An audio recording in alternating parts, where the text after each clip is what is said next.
Sure, yeah, this is one of our matchers, and so in this case, this is just a box full of custom designed linear supplies.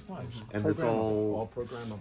It's all analog adjustable. Adjustable. Okay. Yeah, and everything's current limited. It's all short proof. You can So stick if a anything goes screwdriver wrong, anywhere in you there. won't screw it up or. Yeah. Okay. So if we've got a tube that decides it's going to go fireworks on the inside, it can sit there and we can watch it and hold up a lighter and see what happens.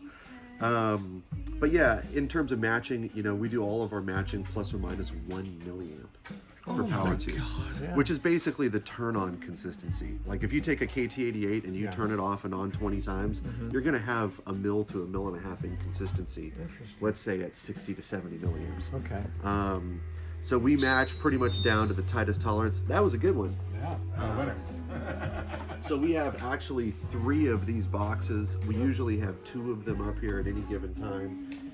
And we don't, most people who do this sort of thing, they'll test the tube, they'll put a spec on the tube will go into a drawer, let's say. Yeah. They'll run through all their tubes and then they'll group those tubes together in sets.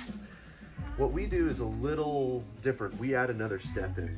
So when we call a set a match, it means that all 4 tubes, we match everything in quads, are up here and running together in real time. In real time. And burning in. They're accumulating time. That's true. On them. Yeah, everything before it gets here is already burned in for 24 hours. Oh, wow. So okay. I don't think you can do a really reliable match unless you've got that initial burn. Oh, I would agree. Yeah. Of course. So, but at least in this case, there's this final step of, it's not just the numbers that have been recorded for the initial test that look right. All 4 are running in real time and we can actually sweep them. So we do a simplified sweep test to go from turn on to max dissipation. There you go. So we know that tube's transfer function within that set are all going to be very tight. Yeah. And that's real low. Yeah, and that's the other thing too. Oh, ding it again if you could. We don't really do any 250 volt tests. So for instance, That's like fun. Nice. 500 volt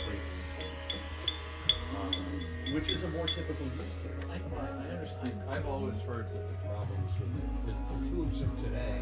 Well, Bogan. You have to understand this is like 1,000 times more than what you would experience. Oh, of course. Gain that you would experience in any guitar. That's extreme, yeah. So we're looking way down there to see if it's going to be irritated. Yep. Memory and working on this stuff. But still, that's stressing the tube about as much as you're ever going to hope to have to do. Depending on the design, definitely. On the I mean, design. it's different to go, low voltage, high current versus high voltage, low current. And the high voltage design is generally where you're going to make power. And